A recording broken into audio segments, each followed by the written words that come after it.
Hello students, in this video we are going to discuss the last topic of this unit, that is hydrogen bonding. Last lecture में molecular orbital theory हम लोग completely discuss कर चुके थे. अब इसका last topic हम लोग आज discuss करने वाले हैं, that is the hydrogen bonding. सबसे पहले हम लोगों को यहाँ पे समझना है that what is hydrogen bonding. Hydrogen bonds क्या होते हैं? डिफरेंट टाइप के बॉन्ड्स हम लोगों ने इस यूनिट में स्टडी किए, जैसे कि हम लोग आयनिक बॉन्ड पढ़ चुके, क्या होते हैं कोवलेंट बॉन्ड, कोऑर्डिनेट बॉन्ड. इसी तरह से एक यहाँ पे हाइड्रोजन बॉन्ड भी प्रेजेंट होता है, तो जिसको हमें समझना है कि हाइड्रोजन बॉन्ड होता क्या है. अब जैसे कि इसके नाम से आपको पता चल रहा है hydrogen bonding means hydrogen atom वहां पे इन्वॉल्व होगा. तो हाइड्रोजन बॉन्ड देखिए क्या होता है. What is hydrogen bond? Hydrogen bond is a bond produced between, किस किस के बीच में वो बॉन्ड बना हुआ है. ए बॉन्ड प्रोड्यूस्ड बिटवीन, अब क्योंकि बॉन्ड का नाम हाइड्रोजन बॉन्ड है तो ऑब्वियसली हाइड्रोजन एटम तो होना ही है. So it is a bond produced between hydrogen atom and an atom having, hydrogen atom and an atom having high value of electronegativity, atom having high value of electronegativity and small size. कि एक condition तो है कि आपके पास hydrogen atom होना चाहिए, वो bond जो हाइड्रोजन एटम के बीच में प्रेजेंट है और किसमें है साथ में हाइड्रोजन के साथ दूसरा एटम कौन होगा, an atom having high value of electronegativity, जिस एटम की इलेक्ट्रोनेगेटिविटी वैल्यू बहुत हाई होगी, एंड स्मॉल साइज. सिर्फ ज्यादा इलेक्ट्रोनेगेटिविटी होने से काम नहीं चलेगा, उसके साथ साथ एक और कंडीशन भी वहां पे फुलफिल होनी चाहिए, that is the small size. जो आप इलेक्ट्रोनेगेटिव एलिमेंट ले रहे हैं उसका साइज स्मॉल होना चाहिए. एंड जनरली यहाँ पे हाइड्रोजन बॉन्ड जो बनाते हैं, जो एटम्स यहाँ पे इन्वॉल्व होते हैं अलोंग विद हाइड्रोजन, वो कौन कौन से होते हैं. नाइट्रोजन, या तो नाइट्रोजन होगा हाइड्रोजन के साथ, या फ्लोरीन, या फिर ऑक्सीजन. बाय अब आपको पता है कि halogens are very electronegative. Halogens की इलेक्ट्रोनेगेटिविटी कंप्लीट पीरियोडिक टेबल में सबसे ज्यादा होती है. उसमें से भी fluorine is the element having the highest value of electronegativity which is equal to 4.0. तो यानी फ्लोरीन है. उसके अलावा आपको ये भी पता है कि फ्लोरीन का साइज कैसा होता है, स्मॉल साइज. तो फ्लोरीन का साइज स्मॉल है और इलेक्ट्रोनेगेटिविटी की वैल्यू ज्यादा है, यानी कि ये दोनों कंडीशंस यहाँ फुलफिल हो रही है. सबसे हाईएस्ट इलेक्ट्रोनेगेटिविटी होती है फ्लोरीन की कंप्लीट पीरियोडिक टेबल में, यू नो वेरी वेल. तो हाइड्रोजन के साथ अगर फ्लोरीन आ जाता है तो वहां जो बॉन्ड बनता है that will be known as the hydrogen bond. Similarly hydrogen के साथ मान लीजिए नाइट्रोजन है, क्योंकि मैंने आपको ये बता रखा है फ्लोरीन, ऑक्सीजन एंड नाइट्रोजन. ठीक है, फ्लोरीन की इलेक्ट्रोनेगेटिविटी 4.0, ऑक्सीजन की 3.5, नाइट्रोजन की 3.0. नाइट्रोजन के ही जितनी इलेक्ट्रोनेगेटिविटी क्लोरीन एटम की भी होती है, बट क्लोरीन का साइज जो है वो बड़ा होता है. क्यों? क्योंकि हेलोजन है ये फ्लोरीन, क्लोरीन, ब्रोमीन, आयोडीन. तो इसका मतलब बहुत बार आप लोगों से पूछा जाता है कि जो नाइट्रोजन है वो हाइड्रोजन बॉन्ड्स की फॉर्मेशन करता है, but chlorine having the electronegativity value same as that of nitrogen is not involved in the formation of hydrogen bond. Why? कि देखिए जो नाइट्रोजन और क्लोरीन है दोनों की इलेक्ट्रोनेगेटिविटी वैल्यू तो सेम ही है. तो अगर नाइट्रोजन हाइड्रोजन बॉन्ड बना रहा है तो फिर क्लोरीन को भी बनाना चाहिए, लेकिन वो ऐसा नहीं करता. क्यों? क्योंकि इसका साइज बड़ा है. फ्लोरीन देखिए, ऑक्सीजन देखिए और नाइट्रोजन देखिए, इनके साइजेस के कंपैरिजन में क्लोरीन का साइज काफी बड़ा होता है. तो ये वाली कंडीशन यहाँ फुलफिल नहीं हो पाती है, इस वजह से हाइड्रोजन बॉन्ड यहाँ नहीं बनता. तो आप सिंपल सी बात याद रखें, अगर हाइड्रोजन के साथ है नाइट्रोजन, फ्लोरीन एंड ऑक्सीजन, तो वहां पे जो बॉन्ड बनेगा that is known as the hydrogen bond. अब आप यहाँ पे समझेंगे एग्जाम्पल कि मान लीजिए let us have HF hydrogen fluoride. Suppose आपने कहा कि हम लोग हाइड्रोजन फ्लोराइड का एग्जांपल ले लेते हैं और हाइड्रोजन फ्लोराइड में कुछ इस तरह का बॉन्ड बना हुआ होता है और आपको पता है this bond is the covalent bond. क्योंकि हाइड्रोजन फ्लोराइड में जो बॉन्ड बनता है it is produced by the sharing of the electrons and we all know that the bond which is produced by sharing of electrons is known as the covalent bond. उसको हम लोग covalent bond बोलते हैं. तो फिर हम लोग इसको हाइड्रोजन बॉन्ड कैसे बोल पाएंगे? तो वही एक सिंपल सी बात याद रखो, सिंपल सा एग्जांपल याद करो जो मैं आप लोगों को समझाती हूँ कि मान लीजिए हम पानी पी रहे हैं, वी आर ड्रिंकिंग वाटर. एक ग्लास हमारे पास पानी है. क्या आपको पता है कि उस 1 ग्लास ऑफ वाटर के अंदर कितने वाटर मॉलिक्यूल्स प्रेजेंट होंगे? नहीं, हमें ये नहीं पता. एक ग्लास पानी के अंदर हो सकता है 10 वाटर मॉलिक्यूल हो, 20 हो, 50 हो, कितने भी वाटर मॉलिक्यूल्स हो सकते हैं. सिमिलरली हमारे पास में हाइड्रोजन फ्लोराइड है। अब मान लीजिए लिक्विड फॉर्म में हाइड्रोजन फ्लोराइड प्रेजेंट है, एक बोतल में हमने इसको डाल रखा है, तो क्या आपको पता है कि जो हाइड्रोजन फ्लोराइड है उसका एक ही मॉलिक्यूल है वहां पे? नहीं, मॉलिक्यूल तो उसके कितने भी हो सकते हैं। तो एक्चुअल में देखिए क्या होता है, ये आपका फर्स्ट हाइड्रोजन फ्लोराइड मॉलिक्यूल के अंदर तो कोवेलेंट बॉन्ड ही होता है, ये ऐसे ही बनता है। मान लीजिए ये आपका दूसरा मॉलिक्यूल हाइड्रोजन फ्लोराइड का, इसमें भी कोवेलेंट बॉन्ड ही है। मान लीजिए एक और मॉलिक्यूल है आपके पास हाइड्रोजन फ्लोराइड का, इसमें भी कौन है आपका? कोवेलेंट बॉन्ड ही है ना? ठीक है, तो देखिए आप लोगों के पास लेट अस कंसीडर कि 3 हाइड्रोजन फ्लोराइड के मॉलिक्यूल्स हैं। अब हम सबको पता है that fluorine is very electronegative, fluorine की इलेक्ट्रोनेगेटिविटी बहुत ज्यादा होती है। तो फ्लोरीन ने इस हाइड्रोजन एटम के साथ तो बॉन्ड बना रखा है, लेकिन ज्यादा इलेक्ट्रोनेगेटिविटी होने की वजह से ये फ्लोरीन इस हाइड्रोजन एटम को भी, इस हाइड्रोजन एटम के इलेक्ट्रॉन्स को भी अपनी तरफ अट्रैक्ट करता है। और आपको ये चीज अच्छे से पता है कि अगर एक एटम दूसरे एटम के इलेक्ट्रॉन्स को अपनी तरफ अट्रैक्ट कर रहा है, then this atom will acquire partial negative charge and this will acquire partial positive charge. अब आप ये मत सोचना, यहाँ पे कंफ्यूज मत होना बिल्कुल भी। ये देखिए मैं इसको हटा देती हूँ। यस, यहाँ पे बिल्कुल भी कंफ्यूज मत होना कि ये एक मॉलिक्यूल है, ये दूसरा मॉलिक्यूल है। अट्रैक्शन कैसे हो गई, इस चीज को समझो कि सपोज हमारे पास एक टेस्ट ट्यूब है, उस टेस्ट ट्यूब के अंदर हाइड्रोजन फ्लोराइड है लिक्विड फॉर्म में, तो ये हाइड्रोजन फ्लोराइड का 1 मॉलिक्यूल, ये उसका 2nd मॉलिक्यूल, 3rd मॉलिक्यूल, तो सब एक दूसरे से इंटरकनेक्टेड है, एक दूसरे के कांटेक्ट में ही है। तो यहाँ पे इस तरह की अट्रैक्शंस होती हैं, तो partial negative partial positive. Similarly यहाँ पे भी पार्शियल नेगेटिव पार्शियल पॉजिटिव हो सकता है। और जहां भी negative and positive charges arise होते हैं, चाहे वो पार्शियल हो चाहे वो कंप्लीट चार्जेस हो, उनके बीच में अट्रैक्शन होती है और अट्रैक्शन की वजह से एक वीक बॉन्ड की यहाँ पे फॉर्मेशन हो जाती है and this bond is represented by the dotted line. ये जो आपने डॉटेड लाइन से बॉन्ड रिप्रेजेंट किया है, this bond is known as the hydrogen bond. इस बॉन्ड को आप लोग क्या बोलते हैं बच्चों? हाइड्रोजन बॉन्ड बोलते हैं। ठीक है, तो हाइड्रोजन बॉन्ड एक ऐसा बॉन्ड है जो किसके बीच में बनता है? हाइड्रोजन होना ही चाहिए, नेसेसरी कंडीशन है। आप लोगों से पूछा जाता है right the necessary conditions for the formation of hydrogen bond. तो फर्स्ट कंडीशन क्या है? हाइड्रोजन शुड प्रेजेंट, कि अगर आप हाइड्रोजन बॉन्ड की बात कर रहे हैं तो भाई उसके अंदर हाइड्रोजन तो होना ही चाहिए। Second, highly electronegative element should be present, जिसकी इलेक्ट्रोनेगेटिविटी बहुत ज्यादा है वो एलिमेंट प्रेजेंट होना चाहिए। एंड थर्ड, उस एलिमेंट का जो साइज है वो कैसा हो? स्मॉल हो, ज्यादा बड़ा साइज उसका नहीं होना चाहिए।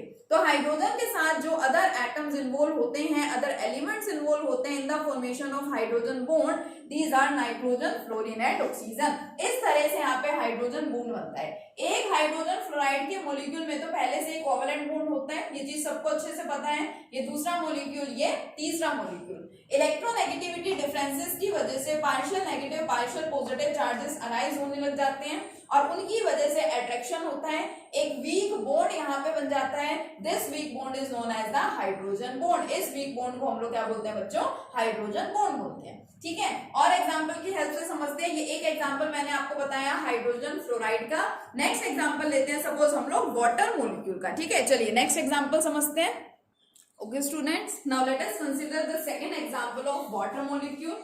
वाटर मॉलिक्यूल के अंदर भी हाइड्रोजन बॉन्ड प्रेजेंट होता है। कैसे? क्योंकि इसके अंदर भी देखिए एक एलिमेंट आपका हाइड्रोजन है और दूसरा कौन है? ऑक्सीजन।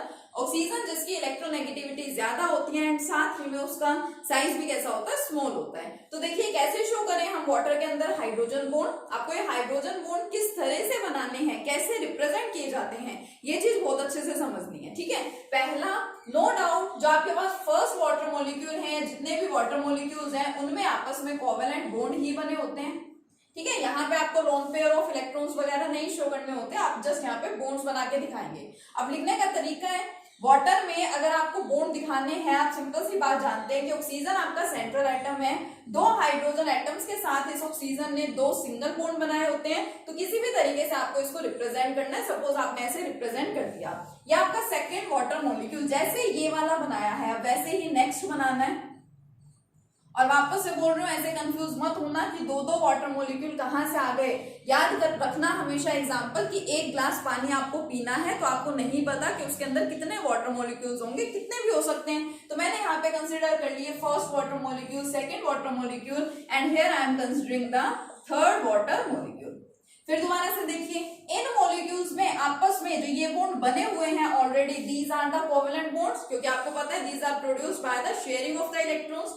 अब इनमें इलेक्ट्रोनेगेटिविटी डिफरेंस की वजह से partial negative and partial positive charges arise होने स्टार्ट होते हैं। अब जहां पे पॉजिटिव एंड नेगेटिव चार्जेस आते हैं आपको पता है वहां पे strong forces of attraction operate हो जाते हैं, दोनों एक दूसरे को अट्रैक्ट करते हैं, opposite charges attract each other, और उसकी वजह से यहाँ पे एक वीक बॉन्ड बन जाता है। क्योंकि देखिए ये चार्जेस पार्शियल हैं, कंप्लीट पॉजिटिव या कंप्लीट नेगेटिव तो लगा नहीं रखे। अगर कंप्लीट चार्जेस होते हैं यहाँ पे तो एक स्ट्रॉन्ग बॉन्ड बनता है, लेकिन यहाँ पे पार्शियल चार्जेस हैं, इस वजह से एक वीक बॉन्ड बनता है। This weak bond is known as the hydrogen bond and it is always represented by the dotted lines. जैसे मैंने आपको बताया था कि जो हमारा आयनिक बॉन्ड बनता है उसको आप इस तरह से एरो दिखाएं, स्ट्रेट एरो ना दिखाएं, क्योंकि स्ट्रेट एरो से रिप्रेजेंट करते हैं हम लोग कोऑर्डिनेट बॉन्ड को। सिंपल हम लोगों ने ऐसे बॉन्ड दिखा रखे हैं, it means these are the covalent bonds. और अगर हम लोग डॉटेड लाइन में दिखा देते हैं तो फिर उसको क्या बोला जाता है, हाइड्रोजन बॉन्ड बोला जाता है। तो इस तरीके से आप लोग क्या कर सकते हैं, एग्जांपल्स देख सकते हैं। हाइड्रोजन बॉन्ड्स के अमोनिया है, अमोनिया का एग्जांपल ले सकते हैं इसी तरह से। यहाँ पे एक अमोनिया मॉलिक्यूल ले लीजिए, दूसरा अमोनिया मॉलिक्यूल, तीसरा अमोनिया मॉलिक्यूल, और उनके अंदर बॉन्ड्स बना करके देखिए, वीक बॉन्ड की फॉर्मेशन हो जाती है and this weak bond is known as the hydrogen bond. ठीक है, अब आप यहाँ पे क्या देख रहे हैं कि यहाँ पे ऐसी रिस्ट्रिक्शन तो नहीं है, मतलब ऐसा कुछ फिक्स तो नहीं है कि आपको 3 वाटर मॉलिक्यूल ही लेने हैं। अगर मैं यहाँ एक और वाटर मॉलिक्यूल लिख दूं तो कुछ प्रॉब्लम है क्या? नहीं, यहाँ पे भी इलेक्ट्रोनेगेटिविटी डिफरेंसेस अराइज हो जाएंगे और उसकी वजह से इधर भी बॉन्ड बन जाएगा, उसको क्या बोला जाएगा, हाइड्रोजन बॉन्ड। यहाँ पे एक और वाटर मॉलिक्यूल लिख दूं तो कुछ प्रॉब्लम है क्या? नहीं, लिख सकते हैं, यहाँ पे और बॉन्ड बन जाएगा। इसका मतलब आप ये ऑब्जर्व यहाँ पे करते हैं कि कितने भी मॉलिक्यूल्स को आप लोग यहाँ एक दूसरे के साथ ज्वाइन करा सकते हैं, जितने भी मॉलिक्यूल्स यहाँ एक दूसरे के साथ कनेक्ट होंगे उनके बीच में बॉन्ड्स की फॉर्मेशन हो जाती है। But you know very well exceptions are always there. हर जगह कुछ ना कुछ क्या होते हैं, एक्सेप्शंस होती हैं, कुछ ना कुछ एक्सेप्शनल केसेस होते हैं। यहाँ हाइड्रोजन बॉन्ड की फॉर्मेशन के केस में भी एक एक्सेप्शनल केस आता है, that is of carboxylic acids. Now what are carboxylic acids? 10th class में आप लोगों ने सीखा है कि COOH ये वाला फंक्शनल ग्रुप जहां पे जिन सब्सटेंसेस में प्रेजेंट होता है उनको क्या बोलते हैं, जिन कंपाउंड्स में प्रेजेंट होता है उनको हम लोग क्या बोल देते हैं, these are the carboxylic acids. तो जो आपकी कार्बोक्सिलिक एसिड्स है बच्चों, वो कार्बोक्सिलिक एसिड में एक एक्सेप्शन आती है। एक्सेप्शनल केस में क्या आ जाता है, क्यों? क्योंकि जिस तरह से आप बोल रहे हैं कि कितने भी आप यहाँ पे इनफाइनाइट वाटर मॉलिक्यूल्स ले आइए, लगा दीजिए, कुछ फर्क नहीं पड़ता, हाइड्रोजन बॉन्ड्स बनते रहेंगे। इससे पहले जो हम लोगों ने एग्जांपल लिया हाइड्रोजन फ्लोराइड का, कितने भी हाइड्रोजन फ्लोराइड के मॉलिक्यूल्स आप लोग ले आओ, उनके बीच में बॉन्ड्स बनते रहेंगे। But carboxylic acids exist only as dimers. जो कार्बोक्सिलिक एसिड है बच्चों, वो डाइमर्स की तरह से एग्जिस्ट करती हैं। डाइमर का मतलब समझिए क्या है, डाई मीन्स 2। डाइमर का मतलब कि सिर्फ 2 मॉलिक्यूल्स एक दूसरे के साथ कनेक्ट हो सकते हैं, अटैच हो सकते हैं, उससे ज्यादा मॉलिक्यूल्स अटैच नहीं होंगे। यस, अब देखिए carboxylic acids exist as dimers, di means 2, यानी सिर्फ 2 मॉलिक्यूल ही अटैच हो पाएंगे। अब कैसे, उसको हम लोग यहाँ एग्जांपल के हेल्प से देखते हैं। अब कार्बोक्सिलिक एसिड को तो आप लोग लिख देते हैं COOH, ये वाला फंक्शनल ग्रुप जहां पे आया आप उसे बोलते हैं कि it is carboxylic acid. But इसके साथ में यू नो वेरी वेल कोई ना कोई एल्काइल और एराइल ग्रुप भी प्रेजेंट होता है, जिसको हम लोग R से रिप्रेजेंट कर देते हैं। ठीक है, R आपका मिथाइल ग्रुप हो सकता है, इथाइल ग्रुप हो सकता है, ठीक है, कोई भी ग्रुप हो सकता है, ये आप जानते हैं अच्छे से। अब मान लीजिए मैंने यहाँ पे एक जनरल रिप्रेजेंटेशन कर ली इसकी RCOOH, ये मेरा फर्स्ट मॉलिक्यूल है कार्बोक्सिलिक एसिड का, मैं इसमें बॉन्डिंग दिखाऊंगी। देखो बच्चों, वैसे आप लोग 10th में इसकी बॉन्डिंग के बारे में भी पढ़ चुके हैं कि इन carbon oxygen atoms and hydrogen atom में किस तरह का बॉन्ड प्रेजेंट होता है। नहीं ध्यान है किसी को तो दोबारा देख लीजिए। ये जो आपका एल्काइल ग्रुप है या अराइल ग्रुप है वो तो एज इट इज रहता है। कार्बन जो है वो एक ऑक्सीजन के साथ मिलकर के बनाता है डबल बॉन्ड। कार्बन और एक ऑक्सीजन एटम जो है उनके बीच में डबल बॉन्ड प्रेजेंट होता है। डबल बॉन्ड की हेल्प से ये दोनों एटम्स एक दूसरे से कनेक्टेड होते हैं। बाकी जो बच गया OH, ये हाइड्रोक्सिल ग्रुप की तरह से अटैच होता है कार्बन एटम के साथ। ठीक है। हाइड्रोक्सिल ग्रुप कार्बन एटम के साथ अटैच होता है with the help of single bond बना होता है। It is the structure of the carboxylic acid. Carboxylic acid को जब भी हम लोग रिप्रेजेंट करें, उसके अंदर हाइड्रोजन बॉन्डिंग जब भी हम लोग दिखाना चाहें, हमें इस टाइप का स्ट्रक्चर वहां पे बनाना है। अब कुछ बच्चे इस तरह से सोचते हैं कि हम इस स्ट्रक्चर को ऐसे रिप्रेजेंट कर दें, तो किसी और तरीके से रिप्रेजेंट कर दें, तो रिप्रेजेंटेशन आप किसी भी तरीके से कर सकते हैं, बट बॉन्ड्स आपको यहाँ पे अच्छे से दिखाने हैं कि एक कार्बन और ऑक्सीजन के बीच में डबल बॉन्ड एग्जिस्ट करता है यहाँ पे, और एक कार्बन हाइड्रोक्सिल ग्रुप के साथ सिंगल बॉन्ड की हेल्प से अटैच होता है। और रही बात जब इसमें डायमर्स को देखने की, डायमर को समझने की कि क्यों हम लोग बोल रहे हैं कि सिर्फ दो मॉलिक्यूल्स एक दूसरे के साथ कनेक्टेड रह सकते हैं, तो आप इसका स्ट्रक्चर इसी तरीके से बनाएंगे। ठीक है, अलग अलग मेथड्स होते हैं बच्चों जिसकी हेल्प से हम लोग समझ सकते हैं। तो यहाँ इस स्टेप को समझने के लिए हमें इसका स्ट्रक्चर ऐसे ही दिखाना है, इसके अंदर चेंजेस नहीं करने। चेंजेस इन द सेंस कि आप डबल बॉन्ड ओ यहाँ दिखा रहे हैं, इधर ऐसे बना के दिखा रहे हैं, नहीं, बेटर है आप इसको इसी तरह से बनाएं। ये आपका पहला कार्बोक्सिलिक एसिड का मॉलिक्यूल। ठीक है, अब मैं यही देखिए, अब मैं क्या करूंगी अच्छे से देखना, दूसरा कार्बोक्सिलिक एसिड का मॉलिक्यूल मैं यहां लिखूंगी। देखिए मैं कैसे लिख रही हूं, are C O O H. क्या किया है बच्चों मैंने यहाँ पे R C O O H. R मैंने उधर की तरफ ना दिखा करके इधर दिखाया, क्यों? क्योंकि मुझे दोनों को एक दूसरे से इंटरकनेक्टेड दिखाना है, दोनों को एक दूसरे से इंटर रिलेटेड दिखाना है, तो मैंने इसको इस तरह से बनाया। चेंज कहां पे करोगे बॉन्ड दिखाने के लिए? इधर अगर आपने ऊपर डबल बॉन्ड के साथ ऑक्सीजन दिखाया है तो सेकंड मॉलिक्यूल में नीचे दिखाना है। नीचे इधर का आपने हाइड्रोक्सिल ग्रुप दिखाया था तो सेकंड मॉलिक्यूल में हाइड्रोक्सिल ग्रुप आपको ऊपर दिखाना है। क्यों? इससे क्या होगा, इससे आप लोग समझ पाएंगे कि बॉन्ड कैसे बनेगा। मान लो आप यहाँ पे डबल बॉन्ड ऑक्सीजन दिखाते हैं, ठीक है, तो यहाँ ऑक्सीजन ऑक्सीजन दोनों तो सेम ही एटम है, इनमें कोई इलेक्ट्रोनेगेटिविटी डिफरेंस अराइज नहीं होता, और आप यहाँ पे बॉन्ड फॉर्मेशन नहीं रिप्रेजेंट कर सकते थे। ऐसे रिप्रेजेंट करने से आपको क्या पता चला, ऑक्सीजन की इलेक्ट्रोनेगेटिविटी ज्यादा है, हाइड्रोजन की इलेक्ट्रोनेगेटिविटी कम है। ऑक्सीजन हाइड्रोजन के इलेक्ट्रॉन्स को अपनी तरफ क्या करेगा बच्चों, अट्रैक्ट करेगा, जिसकी वजह से यहाँ पार्शियल नेगेटिव एंड यहाँ पार्शियल पॉजिटिव चार्ज। सिमिलरली यहाँ पे भी होगा, here partial negative here partial positive, दोनों में अट्रैक्शन हुई, तो ये देखिए बॉन्ड बन गया। This weak bond is known as the hydrogen bond. अब आप इस कंसेप्ट को अच्छे से समझें, ये जो दो बॉन्ड बने हैं, ठीक है, ये तो देखो ये आपका पहला मॉलिक्यूल था, ये आपका दूसरा मॉलिक्यूल था, दोनों को आपने एक दूसरे से क्या कर दिया, इंटर रिलेटेड कर दिया, और इनके बीच में एक बॉन्ड बन गया। अब मान लीजिए मैं आपको कहूं कि मुझे एक और मॉलिक्यूल लेना है, ठीक है, सपोज मैं यहाँ पे आपको एक और मॉलिक्यूल दिखा रही हूँ बच्चों, कार्बोक्सिलिक एसिड का, are C O O H. ठीक है, चौथा मॉलिक्यूल मैं आपको दिखा रही हूं, are C O O H. अब जो बॉन्ड्स बनेंगे वो बॉन्ड्स यहाँ बनेंगे, बन जाएंगे यहाँ पे बॉन्ड, नो डाउट। लेकिन देखिए ये वाला पार्ट, ठीक है, और ये वाला पार्ट, क्या ये दोनों एक दूसरे से इंटरकनेक्ट हुए? नहीं हुए। इन दोनों के बीच में तो बच्चों ये देखो साफ साफ सेपरेशन आपको दिखाई दे रहा है। इससे पहले जो हम लोग एग्जाम्पल पढ़ते थे वो कैसे पढ़ते थे, ये HF, ये नेक्स्ट मॉलिक्यूल, ये नेक्स्ट मॉलिक्यूल, इस तरह से कितने भी मॉलिक्यूल्स को आप लोग यहाँ पे अटैच कर सकते थे, कनेक्ट कर सकते थे। लेकिन कार्बोक्सिलिक एसिड के केस में ऐसा नहीं होता, सिर्फ दो दो मॉलिक्यूल्स आप एक दूसरे के साथ कनेक्ट करवा पाते हैं। यहाँ पे दो मॉलिक्यूल्स कनेक्ट हुए बॉन्ड की हेल्प से, हाइड्रोजन बॉन्ड की हेल्प से, यहाँ पे भी दो मॉलिक्यूल अटैच हुए with the help of hydrogen bond. लेकिन ये दोनों देखिए इनके अंदर आपस में कोई अटैचमेंट, कोई कनेक्शन, कोई अट्रैक्शन नहीं हो रहा है। That's why we used to say that carboxylic acids exist as dimers, वो डायमर्स की तरह से एग्जिस्ट करती हैं। आप लोगों से पेपर में पूछा जाता है कि शो हाउ या फिर why carboxylic acids exist as dimers, तो आपको ये एग्जांपल दिखाना होता है, आपको ये स्ट्रक्चर की हेल्प से यहाँ पे एक्सप्लेनेशन देनी पड़ती है। ठीक है बच्चों, तो इस लेक्चर के अंदर हम लोगों ने देखा हाइड्रोजन बॉन्ड होते क्या है, हाइड्रोजन बॉन्ड बनाने की कंडीशन क्या है, और हमने कुछ एग्जांपल्स देखे जिससे आपको पता चलता है कि आप हाइड्रोजन बॉन्ड को किस तरह से बना सकते हैं। नेक्स्ट लेक्चर में हम लोग बात करेंगे about types of hydrogen bonding. 2 types की हाइड्रोजन बॉन्डिंग होती है, उसको हम लोग नेक्स्ट लेक्चर में कंटिन्यू करेंगे। Thank you.